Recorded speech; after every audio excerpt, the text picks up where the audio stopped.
Bom dia, boa tarde, boa noite, seguidores nossos aqui do Cine Cameração. Eu sou Karim Feres, com pessoas super diferentes. E hoje estou com uma pessoa super legal, interessantíssima, que é a Karina da Silva Araújo. Na verdade, né, tem ela no nome composto. Karina Grisiela da Silva Araújo. É, isso aí. Eu vou falar sobre o nome composto dela, que é do Recanto dos Cavaleiros. Um lugar fantástico, aqui em São Paulo mesmo, a 35, 40 minutos do centro de São Paulo, mas parece que você não está em São Paulo. Eu já fui e é fantástico, perto da represa de Guarapiranga. Eu vou conversar com a Karina. Seja bem-vinda, Karina. Muito obrigada pelo convite, agradeço aí a oportunidade. Imagina, eu que agradeço aqui a sua presença.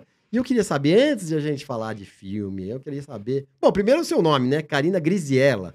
Da onde veio esse Grisiela? O Grisiela seria Karina Gisela, mas viria do Gisela, porque minha avó, meus antepassados são alemães, portugueses. Mas da Silva Araújo não é nada alemão. Meu pai. Meu pai é português. Ah, bom. É. Ah, bom. E aí, não me engana, eu sou esperto de nome. E o Grisiela, minha avó foi me registrar, e a ecografia dela, eles entenderam que tinha um R, tinha mais um I ali. E puseram, né? Ficou Escrevente, eles Grisiela. punham o que queriam. A sua avó materna, né? Materna. E ela, alemã, tinha vindo da Alemanha? Sim, minha mãe chegou ao Brasil com 13 anos de idade. Ah, sua mãe já veio. Minha mãe é então, quer dizer, alemã. olha que coisa. E aí hein? ela conheceu meu pai numa hípica. É mesmo? É. Olha aí, me conta como é que foi isso, que a gente já entrou aqui. Então, ótimo. Então, assim, na realidade, minha mãe sempre gostou de cavalos, né? Então, eu encontrei já fotos do meu bisavô saltando. Sério? Seu bisavô materno, materno lá na Alemanha, saltando. E olha ele que pequeno também com cavalos. E então, isso já vem desde família. E ela chegando ao Brasil, ela era ela morava numa fazenda lá na Alemanha, e aí o meu avô acabou indo comprar um cavalo para ela. A sua avó? Meu avô. Meu avô com minha mãe. Sua avó já com a sua mãe? Aqui no Brasil, Aqui e minha avó morando. morando no Brasil também. A sua avó como chama? A mãe da sua mãe? Traute Christel von Pescatore. Não, essa eu não vou me arriscar. Dona Traute. Dona vai. Traute. Bom, enfim, mas aí o meu avô quis que a minha mãe ficasse bem no Brasil e trouxe algumas características que ela já conhecia da Alemanha, então a proximidade com o cavalo. E eles acabaram comprando um cavalo das mãos do meu pai. Então aí meu pai era prestador de serviço, né? Olha que engraçado. Ele tinha uma hípica ali na região de Interlagos, onde hoje em dia é um colégio que chama Colégio Humboldt. Ah, famoso também, né? Ah, é? Antes e minha do seu filha colégio, também estuda lá. No colégio? Que era a hípica do seu pai? Que era na hípica. Olha. E eu morei lá também. Você morou? Olha que interessante, quando você era criancinha. Quando era criança, até os 7 anos de idade. Que interessante. E aí minha mãe foi crescendo, né? E aí teve o envolvimento com meu pai. Meu pai era tropeirão. Então meu pai Ele comprava cavalo lá no Uruguai, trazia aqui para São Paulo, vendia para as pessoas. Então, meu pai era muito tropeirão. Se alguém quiser tentar ter uma imagem dele em mente, é lembrar do lenhador da floresta. É o lenhador da floresta? Grandão, bigodão. Camisa sempre xadrez. Brutão. Camisa meio aberta. Que engraçado, hein? E aí, então, minha mãe e meu pai, eles tinham tudo a ver com cavalos. Então, quer dizer, que já se conheceram sim. no meio do cavalo. E aí, então, casaram e você nasceu nesse meio. Nasci nesse meio. Inclusive, até o padre teve que montar num rodeio do dia do casamento do meu pai. Tá brincando? O padre, o padrinho. Foi um evento ali na antiga Robert Kennedy, atual Avenida Atlântica, né? Tinha uma capelinha, meu pai fez o casamento. Aí foram de charrete até a antiga Santa Fé. E aí teve um rodeio na época. E assim, coisa de entretenimento. Aí o padrinho, que era inclusive o filho do vereador José Diniz. Ah, é? Ele Caramba, montou... quanta história! Aula de história da cidade de São Paulo tá sendo aqui. Mas nós somos muito vinculados à história de São Paulo. Olha, ao bairro, especificamente ao bairro de Santo Amaro, né? Que legal. Porque meu pai também era mantenedor de uma romaria que hoje tem 102 anos. Então, assim, Como chama a Romaria? Romaria Cavaleiros de Santo Amaro. Ah, eu quero ir nessa. Deve. Se prepara, 65 quilômetros de peregrinação. Ah, vamos ver então, né? Não sei. Vamos ver. Mas vamos vale. Não, mas deixa eu entender. A festa, então, foi um rodeio? Foi um rodeio. A festa de casamento. Casaram na capelinha e aí foram pra... Teve dentre tantos, meu pai ele gostava muito de promover festividades, né? Para o público. Então, ele fazia... Além, né, desses rodeios, porque também fazia rodeio, por exemplo, para angariar fundos para a Romaria dos Cavaleiros. Então, era característico. Então, nada melhor do que para o casamento dele, né? Olha, que legal. Então, e aí, né, diferente do que acontece hoje em dia, onde se contratam artistas para se promover a festa e animar a festa, o próprio público animava a festa. Então, eles faziam, tipo, provas. Máquina quente. Então, você com seu super cavalo bonito, o seu colega com super cavalo bonito. Então, eu ia assim, e mais meia dúzia desfilavam e o próprio público aplaudia. Olha, e nisso ele foi montando categorias. Então, tinha máquina quente, rainha da festa. Máquina quente é o cavalo mais bonito. Com o cavaleiro, né? Tinha que ser. Tudo sempre tem a ver com o conjunto cavalo e cavaleiro. O conjunto da obra. Conjunto da obra. Qual que é o outro que você falou? Rainha da festa. Rainha da festa, como é que é? Aí são as mulheres adultas. Então, a mulherada montada. Em cima do cavalo. Em cima do cavalo. Sempre montado. Isso, era armado uma arena, o público ficava no entorno, se tem um locutor que vai trazendo todas as emoções, né? Informando os acontecimentos. Meu pai ia falando, ia guiando ele. E aí tinham essas categorias. Então, desde criança, né? Que tinha Cavaleiro do Futuro, Cavaleira do Futuro. Aí ele tentava prestigiar todos os participantes, desde o charreteiro. E aí todo mundo ficava feliz, né? Tinha as barraquinhas no entorno, o pessoal comia e a festa foi feita pelos próprios participantes. Olha, que legal. Era genial. muito legal. Isso muito década legal. de 60, mais ou menos? Não, a partir da década de 70. 70, foi isso. Meados de 70 em diante, e até meu pai faleceu em 2011, né?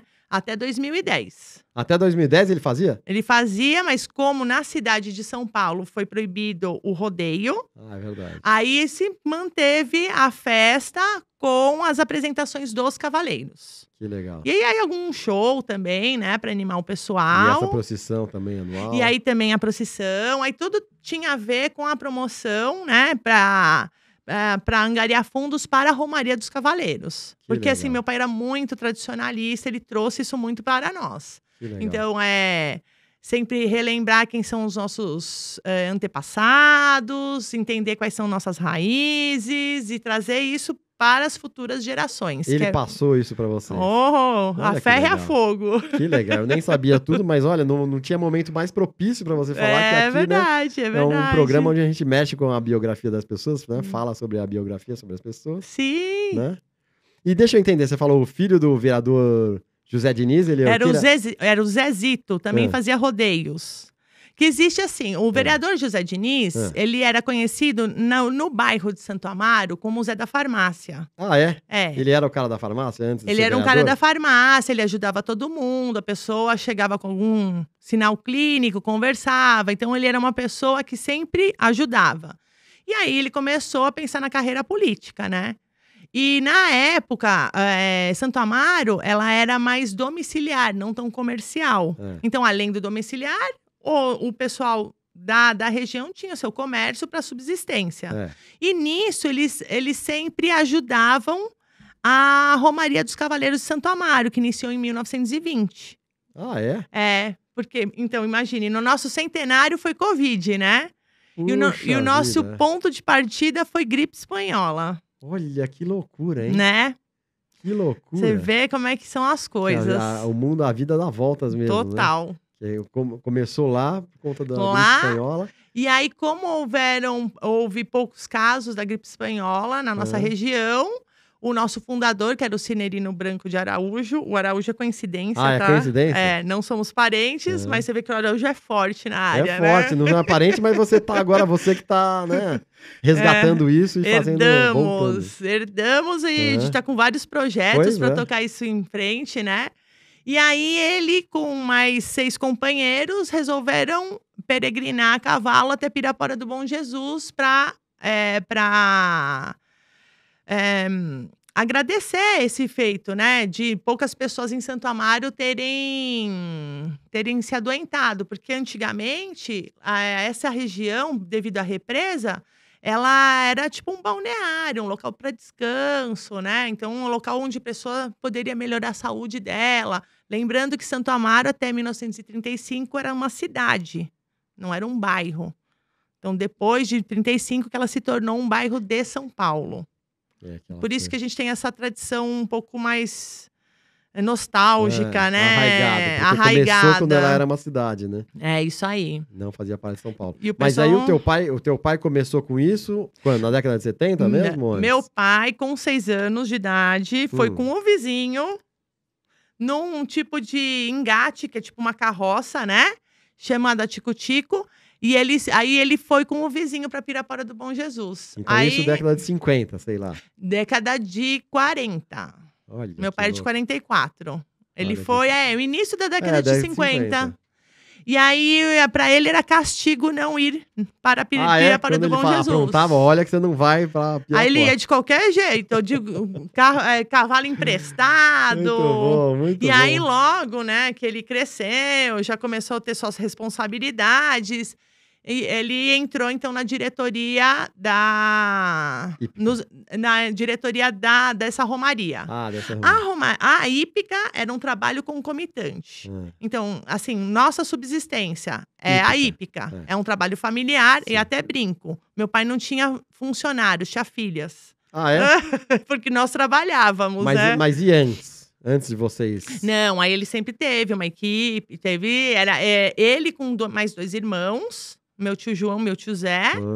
E aí, eles tinham os funcionários. Na época, ainda só tinham as principais maiores hípicas, que era a Hípica Santo Amaro, a Hípica Paulista e o Clube de Campo. E aí, ele começou com uma outra então, hípica ali na região. Porque hoje tem várias, né? Hoje várias. Quantas? Dezenas? Vixe, assim? eu não vou 20, nem chutar 30? que eu vou errar. Não, muitas. Muito mais? Muito. E muitas. Só na minha região... Atualmente, nós temos 5 hípicas com a nossa. Ali naquele condomínio, ali naquele entorno. Lá, naquele entorno. E também existe muito de acordo com o tipo de modalidade, né? Tem um pessoal, porque assim, o cavalo, ele tem um leque de opções. Então, se a pessoa me diz, não gosto de cavalo, é a mesma coisa que ela me dizer, não encontrei a pessoa cavalo da minha vida. Que interessante. Não, porque assim, eu entendo que ela não encontrou a modalidade e não encontrou o cavalo que deu match, sabe? Porque tem perfil de cavalo com cavaleiro para se formar um conjunto. Então você me diz, eu quero aprender. Então você vai entrar numa escola que vai te ensinar a equitação, que é a base de sustentação para as modalidades. Mas quando a pessoa pensa em cavalo, ela lembra das modalidades e fala, olha, eu quero saltar. Eu acho super legal, mas não se esqueça que para escrever uma redação você precisa aprender o abecedário, né? Então, a equitação é a base de sustentação e a partir disso você migra para qualquer modalidade. Isso é muito Quais são? Salto? Nós temos salto, temos adestramento, temos enduro, temos CCE, que é o concurso completo equestre, que são 3 provas em uma só, que aí tem salto, adestramento e cross. Tem barril também? Tem os 3 tambores. Tem 3 tambores, em São Paulo não é tão... O que acontece, se formos observar, é muito mais comum os 3 tambores, ou todo esse leque de opções, né? Essa parte eclética do quarto de milha, é muito mais comum você encontrar no interior de São Paulo, no interior. Agora, grandes centros de praxe, nas hípicas, você vai ter as hípicas que vão ter principalmente a partir do salto e do adestramento. Principalmente salto, né? Salto, né? O grosso é... O grosso é salto, mas o adestramento é a base. Mas o adestramento é para você ensinar a pessoa a adestrar? Na realidade, assim, não entenda como um adestramento circense, tá? Uma coisa é você fazer uma apresentação, que é adestramento, que você vai mostrar tipos de figuras com cavalo. Sim. Mas existe um esporte relacionado ao adestramento. Que, na realidade, você vai aprimorar a sua montaria com aquele cavalo, sem salto. Quer dizer, ensinar ele a andar de lado, é tipo isso? Isso, aí você vai ter várias figuras que você vai aprender, lembrando que é uma comunicação, né? Então, a montaria com o cavalo é uma comunicação corpo-corporal. E de acordo com o tempo que você vai tendo contato com o cavalo, você vai lapidando sua habilidade. Então, primeiro você vai aprender o grosseiro, né? E depois você vai lapidando suas percepções, porque tudo gira em torno de 3 diretrizes, que é o equilíbrio, direção e ritmo. Então, você seguindo isso, e se pensar também para a vida, tudo anda, né? Não só para a montaria, porque assim, muito da montaria se repercute na vida.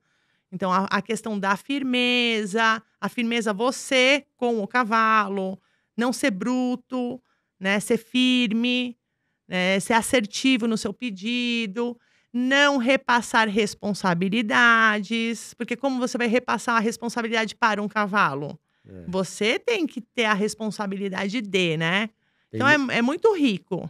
Tem muita gente que repassa e depois fala, mas a culpa foi do cavalo. O cavalo não vê. Né? Aí eu falo. Essa frase você ouviu muito. Aí eu falo, nós temos passeio lá, né?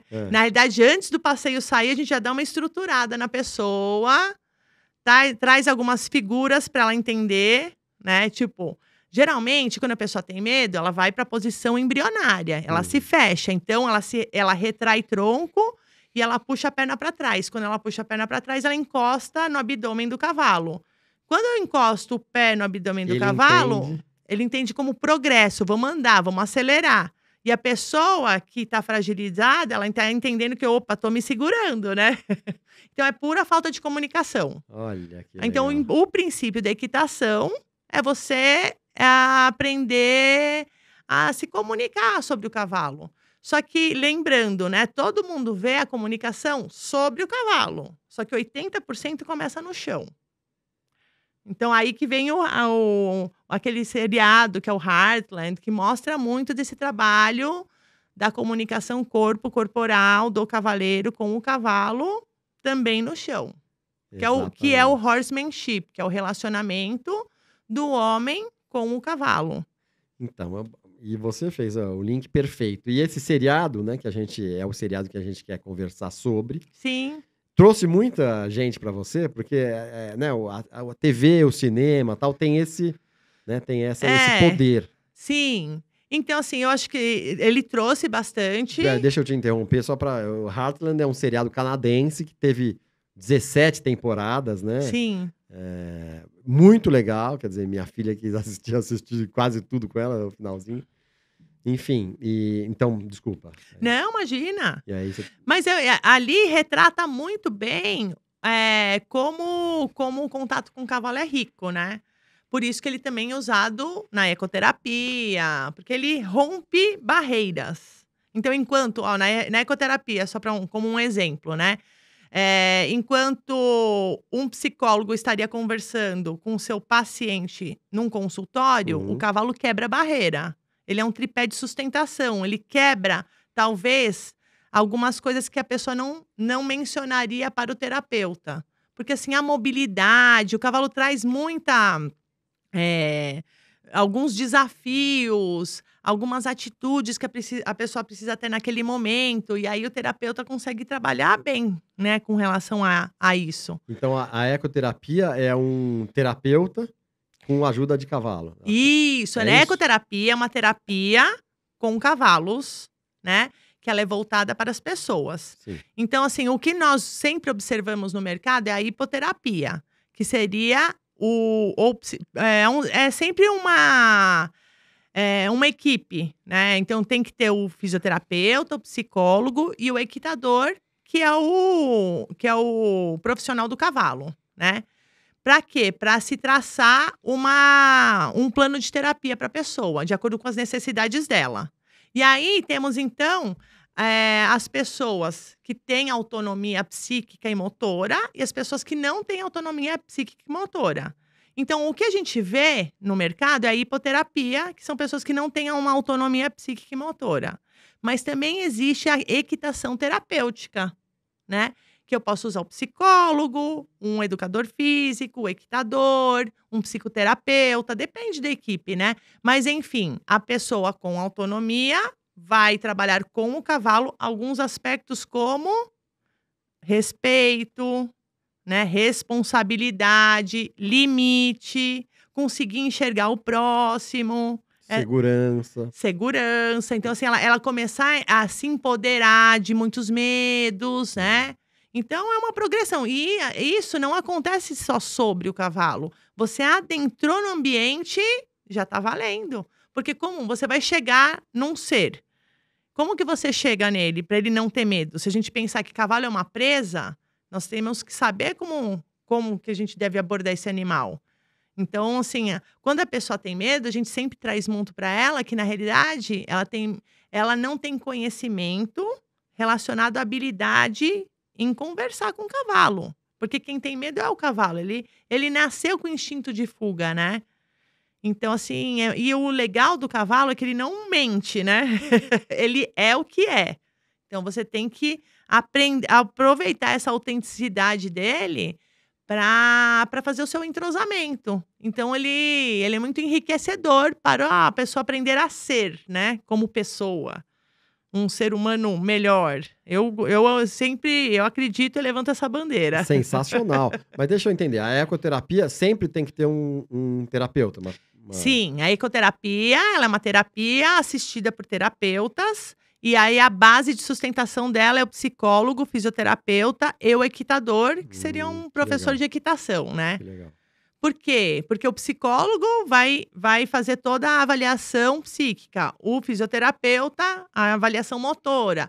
E o equitador vai entender quais são as condições que os dois terapeutas vão trazer.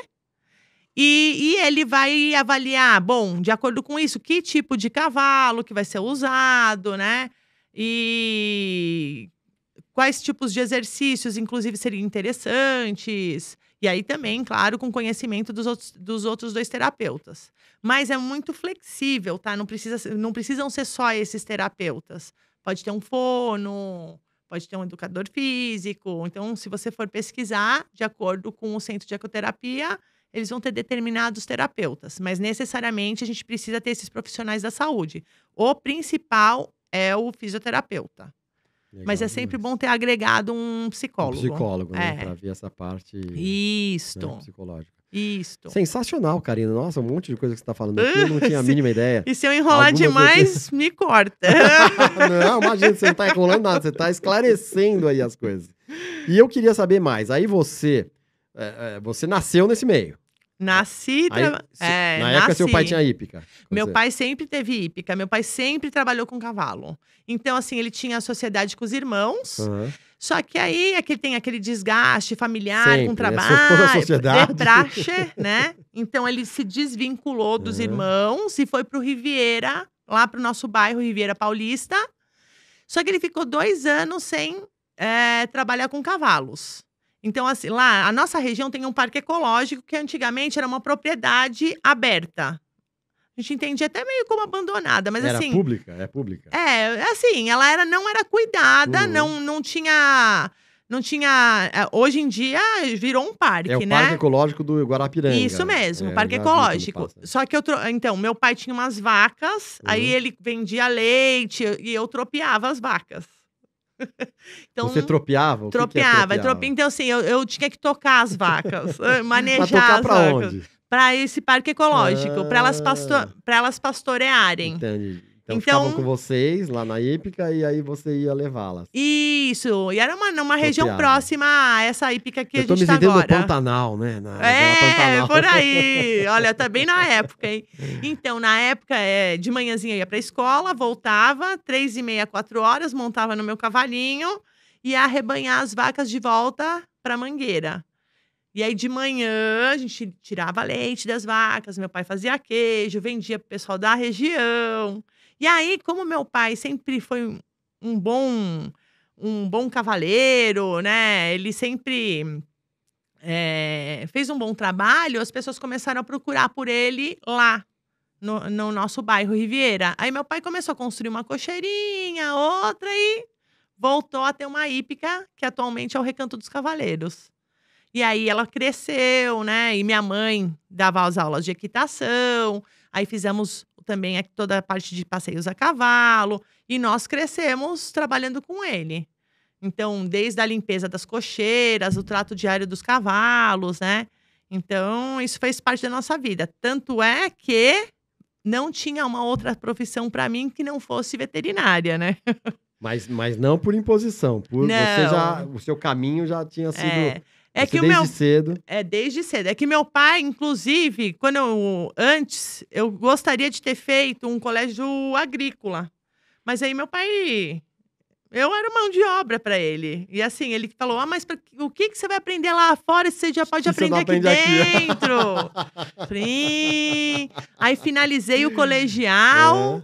E acabei rompendo com meu pai, saí de casa e morei de favor numa família que até agradeço muito por ter me amparado, né? Virei vendedora de balcão de shopping. Tá brincando?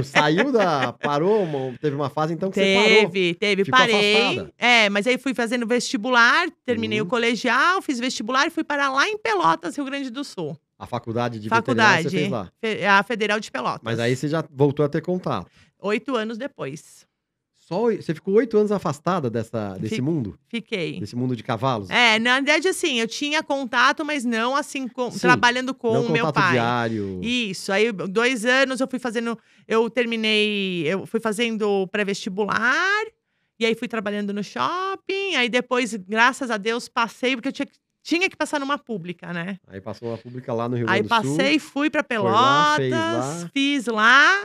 E aí, finalizando lá, mas assim, como nas minhas férias eu não voltava para casa, claro que minha mãe me amparava, né? Mandava dinheirinho pela minha conta. Eu também fiz algumas monitorias, também tinha umas bolsas.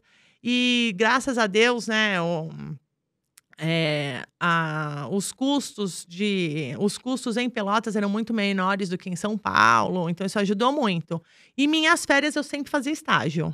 Sempre. Então, eu ia fazendo estágio sempre voltado a equinos, né? Sempre a cavalos, É isso que eu queria saber. Na verdade, é equideus. Equideus são os muares, que mulas e burros. Asininos. Como é? Muares? Muares. Os muares são as mulas e burros. Entre eles eu, então. Acho que eu me incluo nesse. Então, se cita... Não, então, vamos lá. Vamos aproveitar. Vamos aproveitar. Pra desfazer, né? Porque ninguém sabe. Agora me diga, você acha que burro é mais inteligente ou é mais burro ou inteligente que cavalo? Eu acho que é mais inteligente. Pegadinha, né? Sagaz. Eles são muito mais sagazes. Mas essa relação com o ser humano também? Então, até você... Se uma pessoa que trabalha com burro e mula, trabalha com cavalo. E o inverso não é verdadeiro. Porque você tem que saber lidar, tem que lidar com muito respeito. E até a tropeirada diz, burro e mula não se domam, eles se acostumam. Então, quer dizer, sempre trabalhe com muito respeito, né? Olha. Você sabendo trabalhar com mula e burro, você vai ter um bom manejo com cavalo. E o inverso não é verdadeiro. Tem muita gente que trabalha com cavalo que não consegue. Não, porque assim, mula e burro... Então, se até brinco com a criançada, né? Se alguém te xingar de burro, se sinta lisonjeado. Olha aí. Olha que bom. Olha aí, ó. Ser amigo. Você, na realidade... Mas na realidade, eu tô sendo... Elogiado. E outra coisa, se xingar de burro, tá errado. Porque o feminino de burro... É mula. É mula.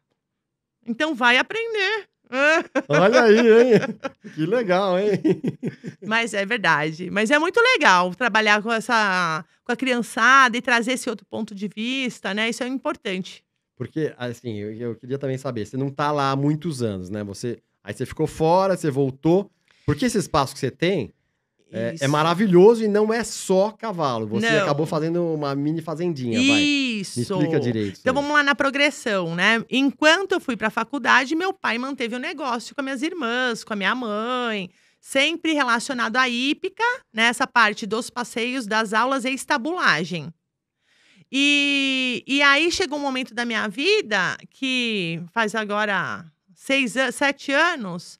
que eu entrei em sociedade com minha irmã. Meu pai já tinha falecido, uma das minhas irmãs se desvinculou, somos em 4, né? Ela tá morando no Uruguai, e a outra irmã trabalha também com cavalos lá em Indaiatuba. E aí eu acabei voltando e fazendo sociedade. Então aí eu estava com o meu olhar veterinário, mas assim, agora eu trabalho basicamente com o preventivo dos cavalos. Eu trabalho no dia a dia e deixo tudo ok para não acontecer, né? Nenhum problema de saúde. E aí, com isso, eu fui aproveitando. Então, aproveitei assim para fazer uma pós em ecoterapia, porque eu queria entender melhor todo esse relacionamento do cavalo e cavaleiro. Não só o que de praxe é mostrado para nós, né? E aí eu vim me ligando na história do horsemanship, porque esse vínculo com o cavalo ele é muito rico. E aproveitando, né, como eu estou falando do vínculo da pessoa com o cavalo, como o cavalo não necessariamente chama a atenção de todos, e meu público-alvo é família, porque eu acho que o simples ele é muito funcional. Então, qual que é o meu princípio? Que a pessoa se adentre ao nosso ambiente e tenha um outro tipo de olhar da rotina dela. Para ela entender que o simples é muito funcional, traz o bem-estar. Então, se a mãe não vai montar, ela pode passear andando pela propriedade e vendo outros animais, né? Então, assim, ela fica meio num meio rural, sabe? É, E sensacional. é pequena a fazendinha, né? Mas ela é bem, bem funcional. Essa é a intenção. Alimentar os bichos, né? Ganhar um pouquinho mais de intimidade com as aves que ficam andando por ali. Até a gente tem uma plaquinha lá, proibido correr atrás dos animais. Porque, assim, às vezes a criançada tá muito eufórica, ok. Mas a intenção é que o animal se sinta tão bem que ele chegue perto dela. Então ele não pode se sentir ameaçado. É. Mas a gente vai sentindo que a criança vai se ambientando, a família vai se ambientando. E agora é isso, né? Então, além de. Mas o meu pai sempre teve ele sempre gostou de ter algum animal diferente para chamar a atenção das pessoas. É, que ele tinha? Já teve búfalo, Ah, teve búfalo? teve avestruz. Avestruz você tem lá. Eu tenho emu agora. Ah, emu. É bem parecido. Qual que é a diferença do emu e do avestruz? Então, avestruz, ele é de origem africana, a ema é brasileira e o emu é australiano. É mesmo? É, e é muito legal. Mas assim, qual que é a diferença entre eles? Dá pra olhar e falar? Da altura, Ah, é? é. Mas assim, o avestruz é o maior de todos. O emu fala inglês, o africano qualquer, avestruz. Isso. E a ema brasileira. Isso. Ah, então é mais... E o avestruz, o macho é muito bravo. Ah, é? Opa! Mas é legal ir conhecendo eles. Lhama você tem, que não é do Brasil. Não é do Peru.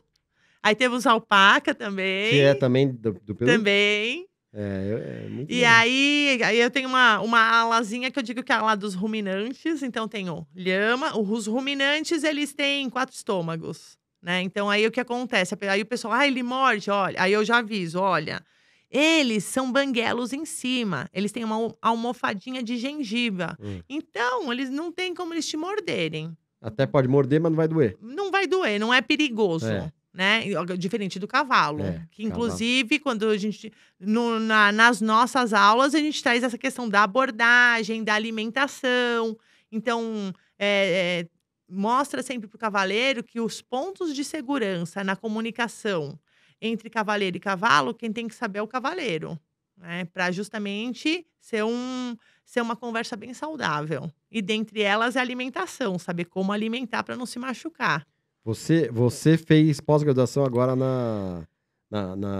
em Sorocaba, agora eu estou fazendo gestão em equinocultura, que é uma outra faculdade. É Uniso com o C, que é a Universidade do Cavalo. Ah, é uma outra faculdade. É uma faculdade que você é gestor, administrador de centros equestres. Aí são 4 módulos, tudo tem a ver com o cavalo. Então, tem um módulo de administração, aí a gente tem um módulo manejo. Manejo é a rotina diária do cavalo.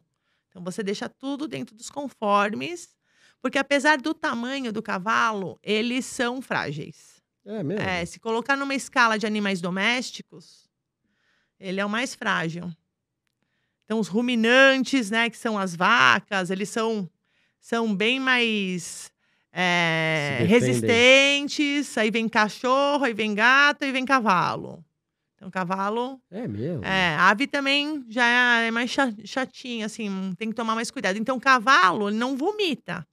Ele é um monogástrico, só tem um estômago e não vomita, pela própria anatomia dele. Uhum. Então, a parte da rotina deles é fundamental. E por isso que é importante o cavaleiro também entender a parte da rotina do cavalo. Isso é fundamental. Então, tanto é que o pessoal fala, o cavalo teve cólica. Então, porque ele é muito predisposto. O intestino é muito comprido. Tem por volta de 35 metros de intestino, né? Isso assim, nossa, é quilômetro. Mas, por exemplo, as pessoas dão cenoura, né? De modo Tudo geral. bem. Cenoura é uma coisa que dá pra dar. Cenoura, maçã.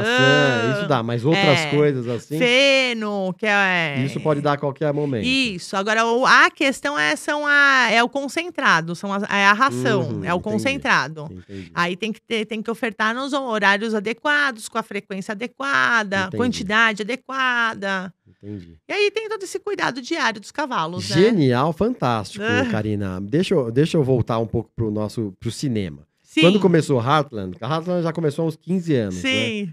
né? Um pouco mais até. Como é que foi? A sua filha, que idade tem? Porque eu lembro Agora tem 13. Tem 13. Então, você Sim. começou a ver logo com ela. Com ela. Então, quer dizer, não quando logo eu acho que já saiu. Tava, porque também demorou pra vir pro Brasil um pouco. Mas eu acho que quando ela tinha uns 7 anos, a gente começou a assistir. 7 para 8 anos. E você já fazia um pouco. Você já fazia um pouco do que era lá também. Sim, aí eu tava finalizando uma pós em ecoterapia.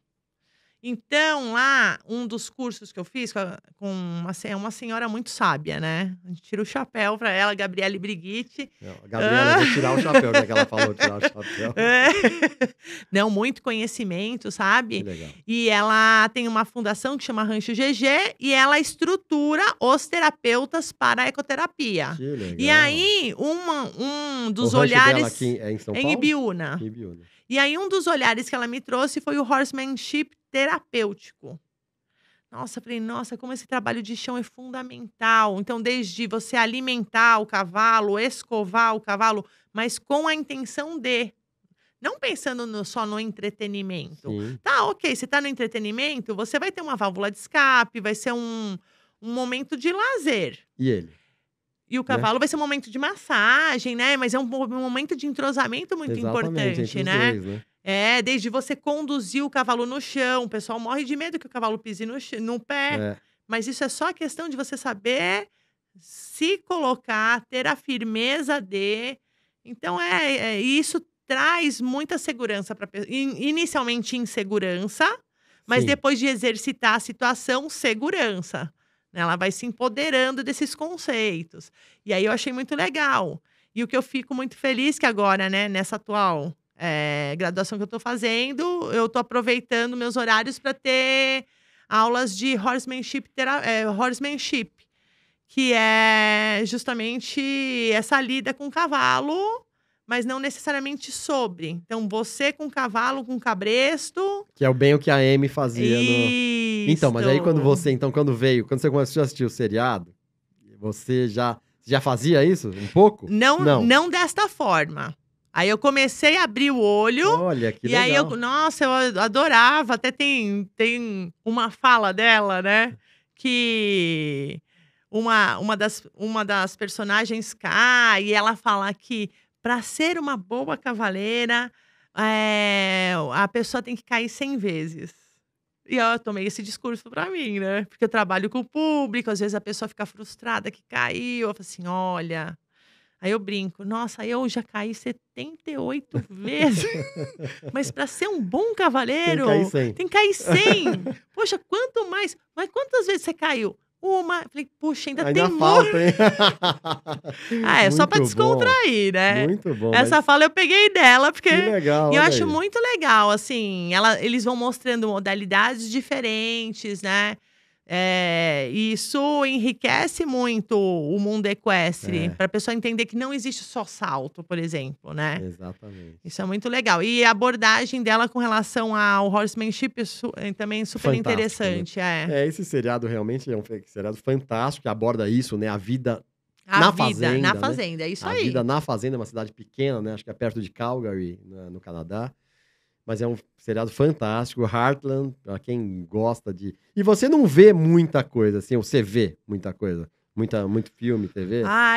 Então, às vezes eu assisto alguns seriados, mas eu não sou muito ligada a nomes, títulos. Então Esse foi o seriado que te marcou? Esse marcou muito. Esse Que é o que legal. indico, super indico.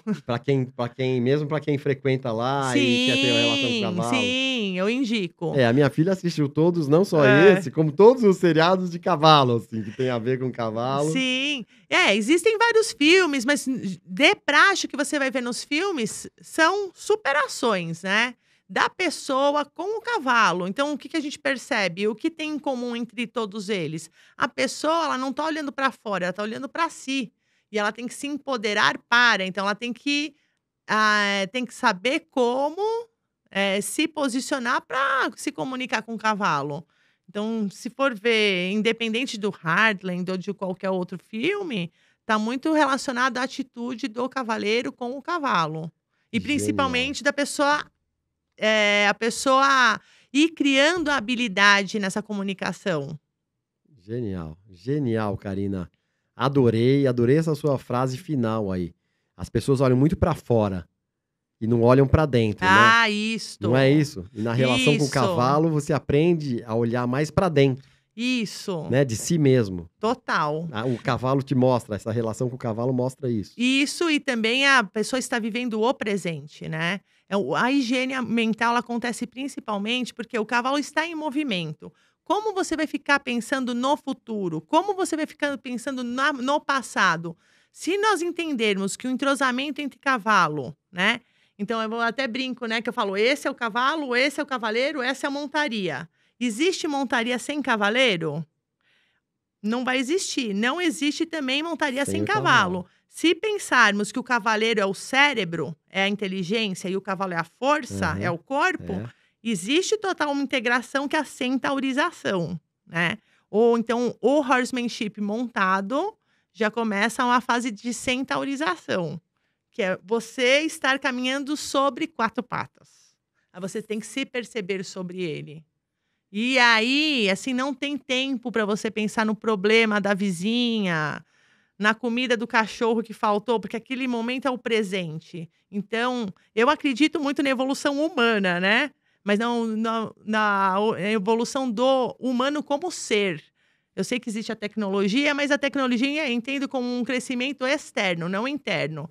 E esse crescimento interno, o cavalo, com certeza, ele é um potencializador. Olha que legal. Ele é muito legal. Que legal. É isso aí, pessoal. Eu conversei com a Karina Araújo, dona sócia do Recanto dos Cavaleiros, um lugar fantástico. Eu já tive o prazer de conhecer, fantástico, dentro de São Paulo, perto da Represa de Guarapiranga, no bairro da Riviera. Isso, Riviera Paulista. Fantástico. Se você gostou desse vídeo, você quer falar mais alguma coisa, Karina? Eu acho que linhas gerais é isso. Isso, muito legal. Eu acho que vale muito a pena, desculpa te cortar, vale muito a pena a pessoa se permitir, né? Porque às vezes ela tá ligada à história que ela escutou de algum familiar que teve uma situação. Que o cavalo empinou, justo. Mas eu acho que a questão é a pessoa se permitir, porque não tem idade para. Legal demais. Sempre é tempo de começar. Legal demais. O nosso público aqui que gosta de cinema, mas que vê pessoas interessantes uma depois da outra. Você super interessante. Se a pessoa gosta de filme de cavalos, do Heartland, que é um seriado canadense fantástico que está no Netflix, vá também essa experiência no Recanto dos Cavaleiros. Vale a pena mesmo. E é isso. Se você gosta dos nossos programas, nos sigam em todas as redes sociais. Se você quer deixar um comentário, uma pessoa que você quer ver entrevistada, um filme, uma série que você quer ver abordada, deixe aí nos nossos comentários. Eu sou Karin Ferres, agradecer a presença da Karina. Muito obrigado. Obrigada, agradeço. A gente que agradece aqui. E é isso, pessoal. Então, ihá! Bora ser feliz! Abraço!